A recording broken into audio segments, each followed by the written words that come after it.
Nos vamos rápidamente a una unidad móvil en el lugar. Está trabajando Francisco Stefanov y está acompañado, de Horacio Calderón. Buenas tardes, Francisco. ¿Qué tal, Ana? ¿Cómo estás? Buenos días. Sí, vamos a saludarlo, Horacio Calderón, él es analista internacional. Yo arranco preguntándole, después vas a quedar en contacto con mis compañeros. Horacio, muchas gracias por recibirnos y preguntarte en primer lugar, ya hemos hablado, has hecho entrevistas sobre distintos episodios, estallidos sociales en Venezuela. Este último, de digamos ayer y hoy, ¿qué sentís que tiene de específico, de especial? Bueno, yo creo que es una acción más dentro de un eslabón que pretendería conducir, para mi punto de vista, a una especie de levantamiento del cual formen parte unidades militares que tienen que ser la masa crítica operativa militar suficiente como para poder derrocar al régimen chavista, liderado por Nicolás Maduro. Esto es un continuo, es parte de un continuo, obviamente, ¿no? Lo de hoy ha fracasado, como fracasó hace semanas atrás. Andrés Klipan estuvo, inclusive también Emiliano, haciendo un reportaje al respecto. Fracasó como la instancia anterior, pero lo que están tratando, creo yo, es no perder el momentum, ¿no? El momento en cuanto a la aceleración de lo que ellos pretenden concluir, que es el derrocamiento del régimen chavista. Horacio, Andrés Klipan, muy buenas tardes.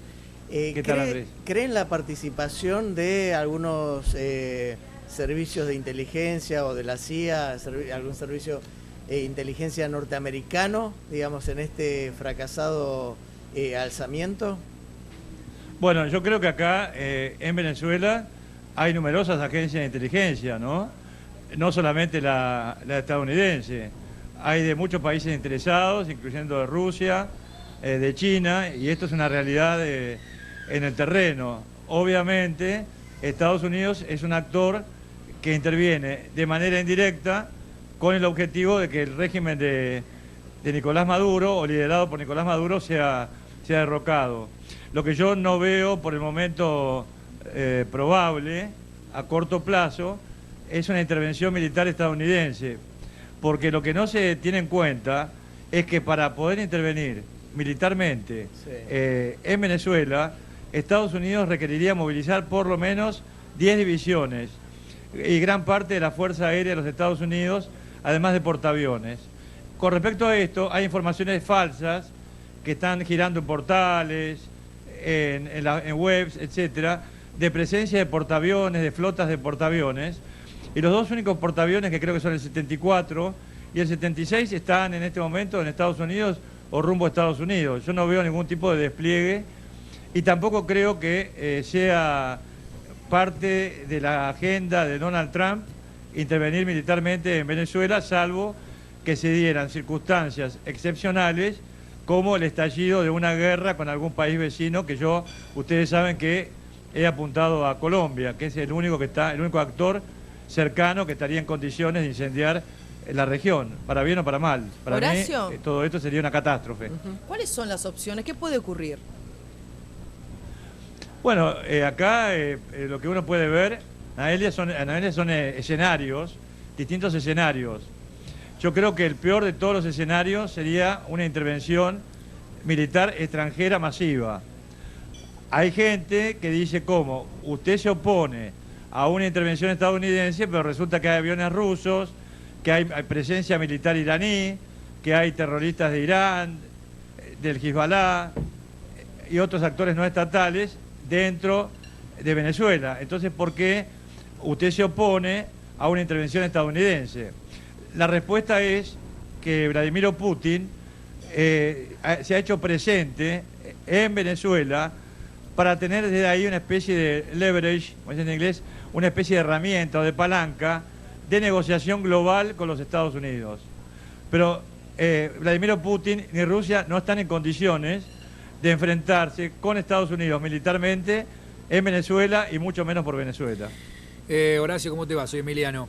Quería preguntarte de algo que se ha hablado poco, por lo menos hasta acá, y es la reacción en términos de política exterior del gobierno argentino frente a cada uno de estos intentos, desde el 24 de enero hasta el intento de ayer, ¿no? Son reiterados los fracasos por derrocar a Maduro y sin embargo hay un apresuramiento que yo no sé cómo lo evaluás vos en términos de política exterior, la reacción del gobierno argentino ante cada caso de estos. Bueno, me parece pésima. A mí me parece aceptable que cualquier gobierno argentino promueva principios, por ejemplo, de la defensa de la libertad, de la democracia, así se desea. Lo que un gobierno argentino no debería hacer es, por ejemplo, levantar la bandera de un bando, de un golpe de Estado que ni siquiera tiene por lo menos posibilidad alguna por el momento de triunfar. O sea que están comprometiendo, lo dije en el anterior reportaje que me hicieron ustedes, que el presidente Mauricio Macri pone en peligro al país frente a una contraofensiva terrorista en nuestro territorio, como ocurrió con Carlos Menem, con quien hablé en su momento, a quien previne en su momento, y que luego vinieron el atentado contra la Embajada de Israel y contra la AMIA. De manera tal que me parece que la posición del gobierno argentino es absolutamente reprochable.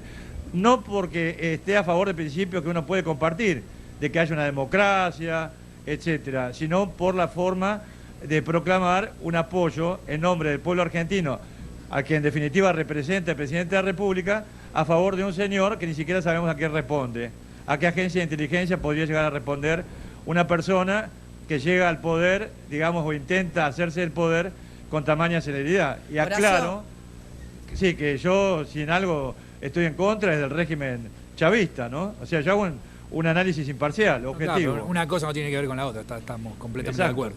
Horacio, te invito a que escuchemos unos minutos más a Nicolás Maduro, que en este momento está llevando adelante una conferencia de prensa y seguramente te voy a pedir que hagas un cierre en cuanto a lo que está pasando y obviamente lo que es el discurso de él. ¿Cómo no? Y a esta hora siguen huyendo. Y todos los cuerpos de seguridad estamos tras la captura, tras la búsqueda de estos golpistas que quedaron aislados, solos y derrotados. Simultáneamente en todo el país, el pueblo desde el amanecer se movilizó en las calles para decirle no al golpe de Estado, sí a la patria, sí a la revolución. Ya a las 7, 8, 9 de la mañana, ya a las 9 de la mañana, una marea roja, una marea humana, una marea tricolor bordeaba todas las avenidas y calles alrededor del Palacio de Miraflores. Yo quiero darle las gracias al pueblo que con valentía salió al llamado de su corazón a batallar en las calles, a poner el pecho en las calles y a decir no al golpe de Estado.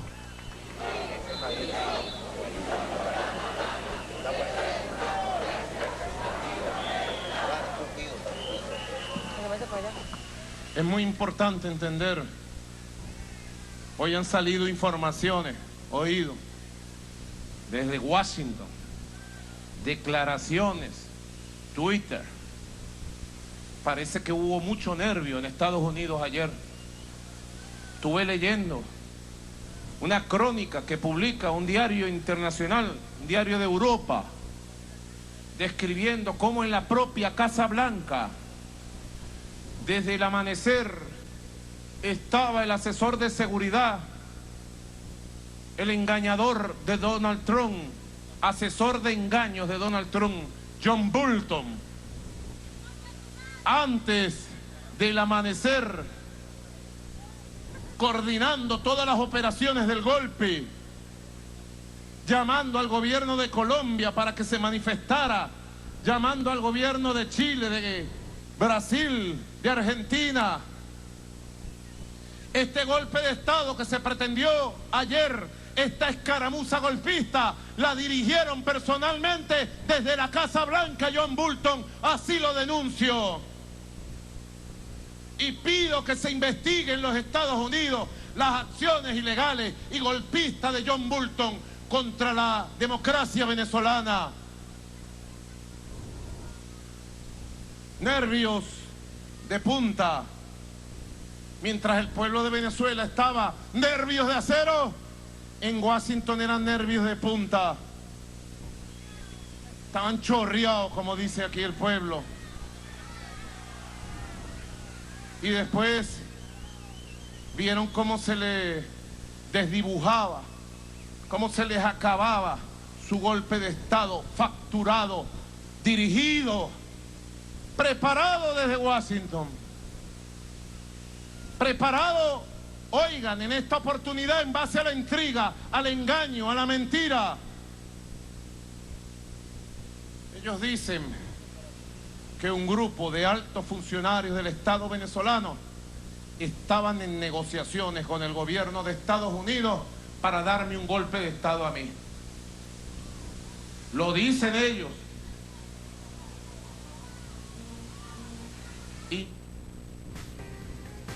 bueno, lo escuchábamos de esta manera, por lo tanto me parece importante quizás poder saber la opinión de Horacio Calderón justamente con la interpretación de estos minutos en el que Nicolás Maduro estaba comunicando al pueblo venezolano. El primer punto sería obviamente la acusación contra John Bolton, con la cual coincido. Evidentemente, Estados Unidos tiene un papel muy importante, no militar, por lo menos por el momento.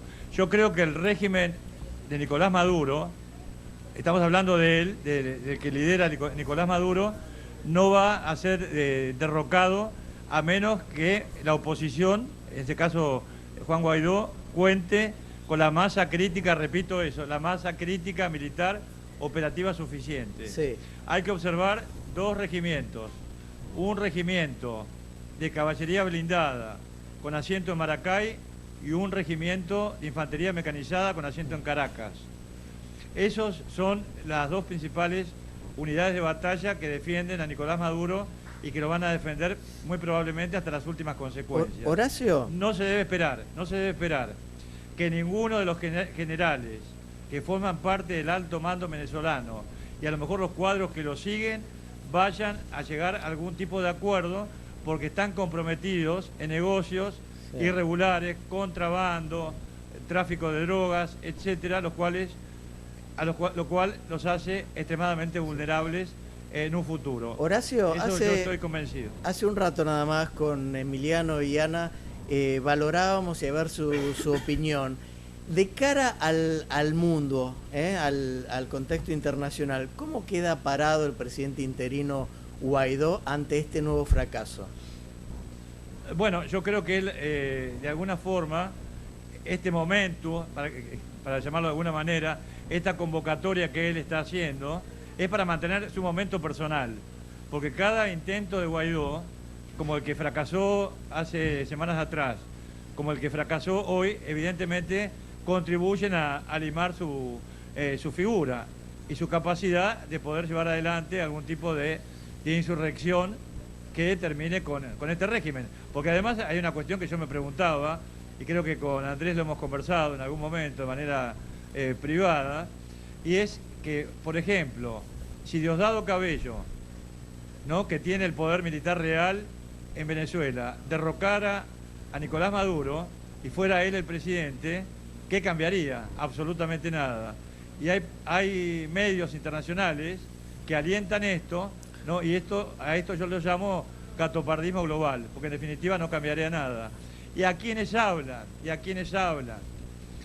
A ver, sobre todo desde Estados Unidos, que Hugo Chávez, Nicolás Maduro, forman parte de una alianza marxista internacional. Horacio. Yo les diría hasta qué punto Estados Unidos no fue cómplice durante todos estos años de haberle comprado petróleo a Hugo Chávez primero, a Nicolás Maduro después, a razón por montos de $30.000 millones por año. Horacio, nos quedamos sin tiempo, te agradezco muchísimo, No, siempre es un placer poder escucharte con todo el análisis internacional de todos estos temas que obviamente son tan importantes. Gracias a ustedes, disculpen me extendí un poco. No, está bien. Gracias a Francisco, feliz día Francisco del Trabajador. Gracias, y a todos los chicos que están trabajando gracias. también con ustedes, que Igualmente. hoy nos tocó trabajar. Igualmente para ustedes, hasta luego. Hasta luego. Bueno, yo me